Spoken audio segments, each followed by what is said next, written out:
Have you ever stopped to ask yourself this question? How much money is enough? Most of us never really define it, and when enough is unclear, it becomes a moving target, shaping our decisions, fueling anxiety, and keeping us chasing more without ever finding rest. At FaithFi, we believe God offers a better way. That's why we created the FaithFi Field Guide, How Much Money is Enough, an interactive, scripture-centered resource designed to help believers explore this question through biblical wisdom, guided reflection, and real-life application. Purchase your copy at faithfi.com/shop. That's faithfi.com/shop.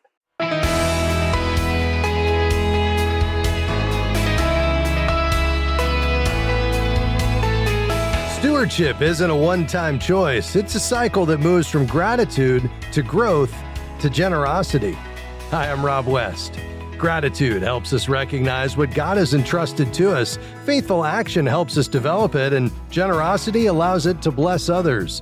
Tim Tassopoulos joins us today to show how that cycle applies to both time and money. And then it's on to your calls at 800-525-7000. That's 800-525-7000.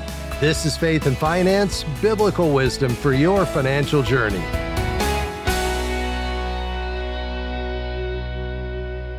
Well, I've been looking forward to this conversation. Joining us today is Tim Tassopoulos, former president and chief operating officer of Chick-fil-A. During his decades with the company, Tim helped shape a culture known not only for operational excellence, but also for servant leadership, hospitality, and investing in people. His leadership offers valuable insight into how organizations pursue growth without losing sight of their values or the people they serve. And Tim, what a treat to have you here. Thanks. Delighted to be with you, Rob. Tim, I want to ask you some stories about your time at Chick-fil-A and Truett Cathy. We'll get to that, but let's first tee up this cycle of stewardship. Now, I think it's important you call it a cycle, not a checklist. So walk us through this relationship in your mind between gratitude, growth, and generosity. Absolutely. So first and foremost, I think stewardship starts with the premise God owns it all. Yeah. And so whether we're talking about gifts or talking about challenges, opportunities, natural abilities, capacities, relationships, we're called to be faithful stewards of all of those. And I believe it is a cycle because this is an ongoing process, and it's actually a way to approach life. And so first and foremost, when you think about all that God grants to us, the gifts that he gives us, we start with gratitude. We need to be grateful for those gifts. And I think it's really important to remember, if you're not grateful, you can't steward well. And of course, stewardship in that sense is managing for God's glory and for future generations. So we start with gratitude and we're grateful for gifts. And again, that does include challenges and opportunities, not just what we would consider as immediate resources or relationships. Sure. Then the next step is when we're grateful for those gifts, then we can focus on growing those gifts. And so again, whether it's the gift of relationships or the gift of opportunity, we want to multiply. We want to grow those gifts, and we want to do it not for our own self, but for the service of others. And ultimately, we have to remember, especially how important learning is to that growth cycle. And one of the things that I think is really important in stewardship is the more we learn, the more we can contribute. So we start with gratitude. Then we want to grow those gifts that we're grateful for. And then ultimately, we want to be generous with those gifts. And that's really about sharing the fruit from the gifts that have been multiplied. That generosity, so often we think of it as generosity financially, but it's really generosity of spirit. It's generosity of time. It's generosity of relationships, generosity of what we have learned, where we get to share that with others. So when we do that, that generosity, I believe, opens the door for us to be grateful for that opportunity to be generous. And that just cycles right back to start that cycle of stewardship over again. Incredible. And you saw this play out at Chick-fil-A time and time again, starting with Truett, didn't you? Absolutely. You know, Truett was such a model of faithful stewardship.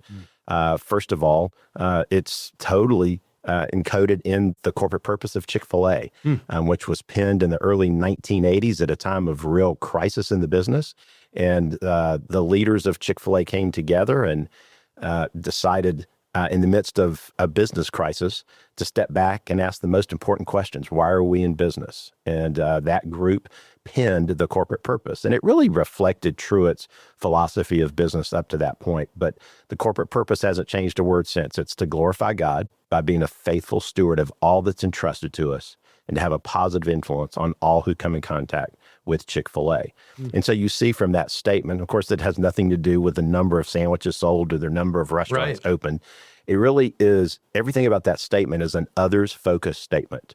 The why? Well, we're focused on glorifying God.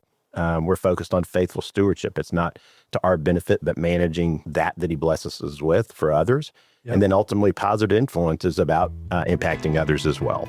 Wow, there is so much there. I really want to unpack this a bit more, but you're right.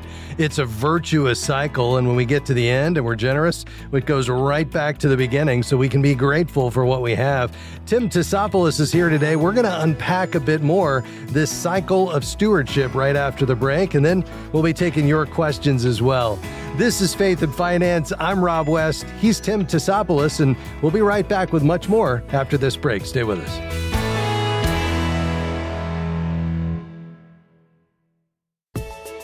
Money always seems to ask for more. More income, more savings, more security. But what if the better question is, how much is enough? This Faith 5 Field Guide isn't just a book to read.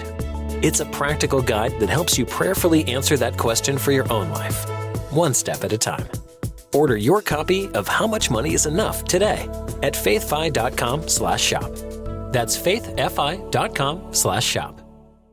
Are you a financial professional looking to grow your practice while offering advice that aligns with your Christian values? By becoming a certified Kingdom advisor, you'll gain the biblical wisdom and professional credibility to serve clients who are seeking faith-based financial guidance. Each year, more than 75,000 people search for a certified Kingdom advisor. Join our community and share your expertise with clients looking for someone who shares their faith and values. Start your journey today by going to kingdomadvisors.com/get-certified. Stewardship begins with gratitude, grows through faithful action, and comes full circle in generosity. Today we're talking about the cycle of stewardship with Tim Tassopoulos, former president and chief operating officer of Chick-fil-A. And Tim, I want to go back and unpack each of these. Let's start with gratitude. You know, one of the downfalls of the rich fool in Scripture in Luke 12 is that he saw everything as his. I think he says I and my about my grain and my barns like 9 times in 2 verses. And this is a big idea that we start by just being grateful for what we have, which requires us to understand that it wasn't ours. It was entrusted to us, right? Exactly. And to your point about referencing Scripture, even Matthew 25:14-30, the parable of the talents, one of the key differentiators between the first and second servant and the third servant was gratitude. Yes. The first and second were grateful for the gifts, even though the gifts were different between the two of them. And the third servant was clearly ungrateful. And again, you can't steward what you're ungrateful for. It's very difficult to make that happen. What do you think that rhythm of gratitude looks like? Because we've got to be intentional about that or it won't happen. I do believe it actually should start with the daily discipline of how do we start our day? How do we view all the gifts that are given to us? I believe it's, of course, starts with prayer and Scripture, but it really is beginning to say, I'm grateful in a count our blessings kind of way each and every day. And again, I think so often when we think about blessings, we start with health or relationship, but actually I think we've got to broaden the sense of gifts. And again, I think sometimes it's challenges and opportunities that need to be top of mind, not just simply maybe some good finances at the moment or good health at the moment. Yeah, that's well said. Let's move to growth. Growth, of course, creates margin and impact. But you made a statement there just before the break. You said that when we're growing the gifts that God has entrusted to us, it requires that we be a learner. I'd love for you to apply that in your own life. What has that looked like for you to be a lifelong learner? So first and foremost, I think you have to make a conscious decision that you do want to learn. You have to remember, you've got to be humble. No humility, no growth. I mean, it's just a fundamental principle. And the reason that I describe it as humility, you've got to acknowledge, I don't know it all. I can learn and I can grow. And so it's just very, very powerful to base your platform of growth on humility. And then you have to invest the time and the energy and effort for that learning to take place. And whether it's the books you read, the people that you associate with and that you're mentored by, famous basketball coach John Wooden, the legend, used to always say, everything we learn from somebody else. And so I think you have to be open to input from others, and then it impacts your experience, and then you reflect on your experience, and then you can continue to learn and grow. So I've got lifetime practices of learning, and those have been very helpful to me over time. I know I've read about something you have that you call library days. I think this is brilliant. And it's actually a practice you increased when you stepped into the role of president at Chick-fil-A. Tell us about that. Sure. So Dan Cathy and others at Chick-fil-A had sort of set the example for pulling away and having time of reflection. And I picked up that habit and I got to be very consistent with it. And so throughout my career at Chick-fil-A, when my assistant and I would work on my calendar, one of the things we would put in first is a day a month at a public library. And why a public library? Well, I couldn't be in a Chick-fil-A restaurant or it could be at the Chick-fil-A support center, but instead I chose a public library because you can't use your cell phone in the public library. Right. And so it's easier to not be distracted that way. But it'd be a time that I would have some things to study. I would have a review of my calendar and some key activities, and I'd look ahead the next 90 days. And so it was a time of restoration. It was a time of reflection, and then a time of refocusing. And so they became invaluable to me. And you did mention about, I was very blessed and honored to serve as the president of Chick-fil-A. And the day it was announced to the Chick-fil-A family, that the Cathy family and the Chick-fil-A board of directors asked me to step into that role, I knew my time pressures were going to go up tremendously. And so I went to my assistant and I said, every hour is going to matter more now because of the challenges from a time standpoint. I need to plan more. So I'm going to add a second library day, which is sort of counterintuitive when you think about it. It's like, I'm going to have more time pressure and now I'm going to spend more time away. Right. But I think it did help me in terms of my effectiveness, but at least it gave me confidence that I was trying to refocus on a consistent basis. That is powerful. So we're grateful. We then grow these gifts that God has entrusted to us, and then we're generous. And this is something that is just hardwired into Chick-fil-A organizationally. I know it's true about the Cathys as well. Truett modeled that from day one. And that's what I love about what we're talking about here is this isn't theory. You saw this lived out in their lives personally as a family, didn't you? Oh, there's no question about it. And when you think about generosity, again, it does start with generosity of spirit. There's a sense of we want to share inspiration with others, that inspiration that comes from us being inspired, having the spirit within us, and then sharing that with others. It is generosity of time. And so often that can get overlooked when we think about generosity, but serving in so many ways, which of course the Cathy family does over and over and over again, whether through WinShape and other entities like LifeShape that members of the Cathy family sponsor. Sure. And then you've got an amazing impact when that generosity is generosity of investment. First and foremost, development of others. Yes. And so there's power in mentoring. There's power in developing future leaders. That's all through the DNA of Chick-fil-A, the Cathy family, again, reflecting Truett, who always did that himself. And then lastly, it's the generosity of finances. And it's hard to find a major project across both Christendom and specifically here in the city of Atlanta, which is Chick-fil-A's home, that Chick-fil-A's resources and the Cathy's family's resources have not impacted it. Yeah, that is so true. I know I've heard you talk about Truett's 10-10-10 approach. Tell us about that. Well, Truett just exemplified the idea of stewardship. And so often he would talk about finances in this simple formula. He would say, give 10%, save 10%, and work 10% harder. And he always said it in that order. And that clearly impacted me as I think about use of finances. But the idea that no matter what you make, you want to start with your giving. Yeah. And then again, as little or as much as you make, that you do save. And of course, that's saving for not only today, but also for the future. And then working 10% harder, that was always an encouragement to make sure that, as Truett would say, why not your best? And so he was encouraging and challenging us to give our very best. I will also say one thing you can't separate from Truett is his life verse that he said over and over and over again: Proverbs 22:1, that a good name is rather to be chosen than great riches. And, he clearly lived that out, where his good name and the good name of Chick-fil-A mattered. Yes. And it mattered more than silver or gold. Wow. Yeah, his priorities were right. And embedded in the organization with that 10% of work harder is really the extra mile service that Chick-fil-A is known for, isn't it? That's right. Second mile service, where you take that straight from Matthew 5:41 and the idea of when asked to go 1 mile, go the second mile. And Chick-fil-A restaurant team members, Chick-fil-A owner operators and staff members all across now, not just the country, but even around the world, do take that opportunity when the customer says thank you, that we say, my pleasure. Incredible. Tim, we've just scratched the surface. We're going to have you back, but this has been a lot of fun. Thanks for reminding us that stewardship begins with gratitude, moves to growth, and ultimately leads to generosity. We appreciate your time. Thanks for having me.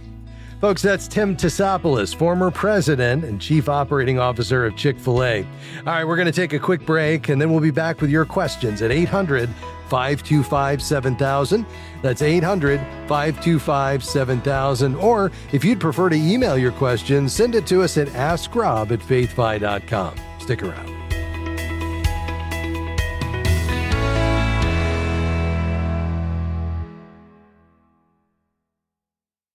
Managing money isn't just a financial decision. It's a discipleship journey. And the FaithFi app is the only app built to guide both your money and your heart. With meaningful check-ins, automated budgeting, personalized insights, and biblical wisdom woven into every step, FaithFi helps you build habits that last. Join more than 70,000 believers pursuing clarity and peace as faithful stewards. Start your 30-day free trial today at faithfi.com/app. Faith in Finance is grateful for support from Eventide Investments, a faith-based asset manager pursuing investing that makes the world rejoice. Eventide invests from a biblical worldview, helping values-aligned investors pursue integrity, impact, and performance through their portfolios. More information is available about how you can align your faith with your investments at faithfi.com/eventide. That's faithfi.com/eventide.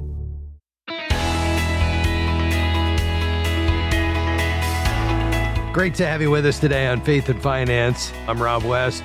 If you have a question, we've got a few lines open. We've got room for you, 800-525-7000. Pittsburgh, PA. Hi, Sue. Go ahead. Sure. Hi. Thanks so much. My question is just some clarity around being Medicare eligible versus Medicare enrolled. My plan is I turned 65. I am Medicare eligible and need to make a decision here. But my plan is to continue to work, Lord willing, continue with employment-sponsored insurance, which is also an HSA that they contribute to and I do as well. So I've heard some conflicting information, and I just wanted to see where I stand, if I even have a thing to be able to continue to not enroll at this time. Yeah, the nice thing is, and the key here is whether or not you're still employed and covered by an employer-sponsored insurance plan. If that's true, then you do not have to enroll in Medicare at age 65. Now, when you are no longer covered by that insurance, you have 8 months, starting the month after your coverage ends, to enroll in Medicare without a penalty. If you fail to enroll in Medicare Part B during that 8-month period, you have a permanent penalty. It's 10% of your Part B premiums for each 12-month period you were eligible but didn't enroll, and then there's a smaller penalty for Part D. But if you have employer-sponsored insurance, you absolutely can wait. And the HSA piece of it? That does also qualify as long as you've got an employer-sponsored plan, even though it's a high-deductible health plan. Okay.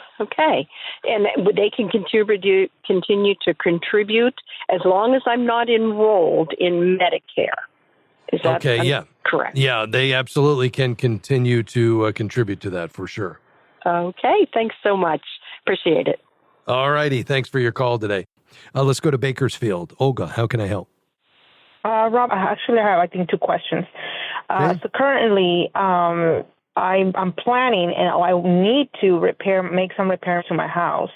Okay. About when I bought the house, it had a leak. So it would leak every year that it rained, and it rained, and it leaked for about maybe 5-6 years. Finally, I need to make a repair. I need to fix the house because I don't know if there's mold or not. So my ceiling is falling. The roof got fixed, but now I need to make the repairs on the inside of the house, the carpet, the walls, the flooring. I also have a pool that I haven't used in quite a while that I need to make repairs to. What else? What's the other thing? And I also have some credit card debt, about maybe rough estimate, about $8,000 in credit card debt. So what I want to do is I want to make the repairs on my home. I want to pay my credit debt, and but I need to know. I don't know which route to take. I don't know if I should take out a HELOC, or I don't know what the other program is, or because I don't want to refinance my house. Right now, I'm at 3% interest rate on my home loan, so I don't want to get anywhere higher than that. And I know interest rates are in the 6%, so I just don't know where to go, how to go about it. Yeah, very good. Well, that was really helpful background information there, Olga. And I would agree with you that what you just shared with me, I would not recommend a refinance. A 3% fixed mortgage is extremely valuable, and replacing it with a new mortgage at today's rates would most certainly increase the cost on the entire loan. So I would keep the 3% mortgage and then prioritize the repairs. I mean, obviously, anything that involves water damage, there's the possibility of mold, and that's both a health consideration and you want to prevent further deterioration. And then any remaining structural issues you need to deal with, I would say the pool repairs are probably a lower priority unless it's causing additional property damage. With the credit card debt, that's always a concern, even though it makes a lot of sense to get that interest rate down. I just want to make sure we corrected whatever got you into that in the first place, to the extent it was just lifestyle spending beyond your means, because we're taking what is unsecured debt and we would be securing it to the house, which is a big deal. And when we take the pressure off, unless we've corrected the spending, often I get a call 6 months later where somebody says, guess what? Now I've got the first mortgage at 3, I've got the home equity line of credit at 6, and guess what? The credit card debt's back. And so that's the last thing I would want, as much as I would love for you to get that interest rate down. So what I would probably do is keep the first mortgage the way it is, get the home equity line of credit, assuming you can afford to service the debt, but I wouldn't, use that beyond what you need to use it on. Certainly fixing any mold or water damage, things like that, that seems like a must. Anything else that's structural, maybe on the pool, but again, that one may be a wait on. That's up to you. The credit card debt, I would probably leave right where it is, but slide it into a credit counseling program so that you're not securing it to the house, and we still get the interest rate down. Our friends at ChristianCreditCounselors.org could help you access rates not at the average of 23%, but down somewhere between 0 and 10%. The debt stays right where it is at your existing creditors. It just goes into the credit counseling program, which you can only access through a nonprofit credit counseling agency like Christian Credit Counselors. So that would be kind of my path forward here. But what are your thoughts on all that? Well, the credit card debt is not, crazy expenditure. What happened is, I want to say 14 years ago, I wanted to go into a real estate venture. And I made a mistake that at that time, my ex and I, went into it with him giving me his word that he was going to partner up with me and we were going to work that venture together. Yeah. So here I am thinking we were going to do that together. We were going to, I was going to pay off the debt with, doing the buying homes, purchasing homes, and, flipping them.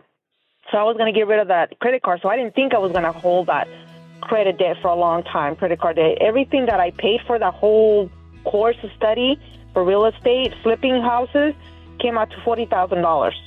Wow. That's mainly where all the debt is come, the credit card debt is. I put all that debt of purchasing that program using all my credit cards at the time.